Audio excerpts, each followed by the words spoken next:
آج کے دور میں اس گناہ کا جو سب سے بڑا ذریعہ ہے نا وہ سیل فون ہے. اس گناہ کا اس وقت جو سب سے زیادہ، یعنی ایک زمانہ تھا کہ موسیقی اس کا ذریعہ تھا، پھر ایک زمانہ آ گیا کہ ٹی وی اس کا ذریعہ بن گیا، آج وہ زمانہ ہے کہ سیل فون اس کا ذریعہ. شریفوں کے گھروں میں بچے، شریفوں کے گھروں میں بچیاں اس ہیل فون کی وجہ سے ناجائز تعلق میں گرفتار ہو. چونکہ ہم سے نوجوان پوچھتے رہتے ہیں نا، مسئلے پھنستے ہیں تو بھی آتے ہیں، آدمی پریشان ہوتا ہے تو یا پیر کو بتاتا ہے یا حکیم کو بتاتا ہے، حکیم کو بتاتا ہے جسمانی علاج کے لیے اور پیر کو بتاتا ہے روحانی علاج کے لیے. تو ہم نے کم از کم 100 بچوں سے انٹرویو کیے. یہ حیار پاک نامی جو کتاب لکھی نا یا لکھ رہے ہیں تو اس کو ہم نے حقیقت پر مبنی بنایا. 100 بچے جو ان گناہوں میں ملوث رہے تھے ان کو ہم نے پوچھا کہ بتاؤ بھائی وجوہات کیا ہوتی ہیں، باقاعدہ انٹرویو کیا. مختلف ملکوں میں یہ بات سامنے آئی کہ اس وقت اس گناہ کا سب سے بڑا ذریعہ انسان کا سیل فون. SMS میسج، خرچہ بھی کوئی نہیں،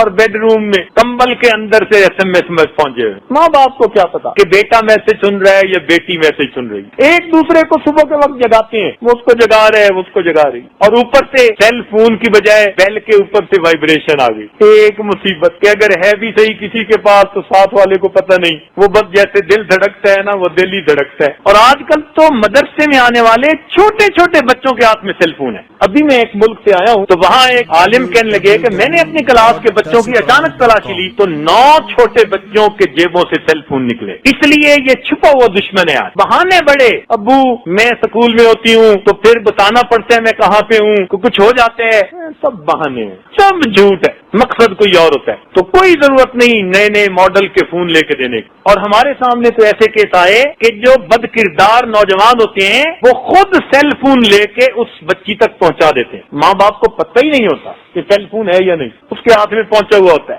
بل بھی کوئی پے کر رہا ہوتا ہے. ہم نے کہا بھائی تم نے ایسی حرکت کیوں کی؟ کہنے لگے جی جہاں دل کی بات ہوتی ہے وہاں بل کی بات کیا ہو. 2 مہینے پہلے ایک ملک کا سفر کر کے میں آیا. اس ملک میں ایک باپردہ بچی نے سیل فون کے ذریعے کسی نوجوان کے ساتھ اتنا تعلق بڑھایا کہ خفیہ نکاح کر لیا. 3 سال تک ماں باپ کو پتہ نہیں چلا، اور لڑکے لڑکی کا نکاح، اور یہ پردہ دار بچی ہے اور نیکوکار گھرانے کی بچی ہے. جب یہ واقعات پیش آنے لگے تو پھر سمجھنا چاہیے کہ یہ کس قدر خطرناک چیز ہے. اس لیے اس کو میں ہیل فون کہتا ہوں. یہ فون نہیں، یہ خون ہے، عزتوں کا خون ہے، پکی بات ہے. اس لیے اس کا دشمن بن جائیے اور اس کو بس مقصد کے لیے استعمال کیجیے، اپنے بزنس کے لیے. ہمارے تجربے میں یہ بات آئی اور علم میں یہ بات آئی کہ بندہ بیت اللہ کا طواف کر رہا تھا اور اپنی گرل فرینڈ کے ساتھ بات کر رہا تھا. کیا رونا روئے ہم. اس لیے اپنے گھروں میں سیل فون کا استعمال لمیٹڈ رکھیے، فقط کام کی حد تک، فقط بزنس کی حد تک.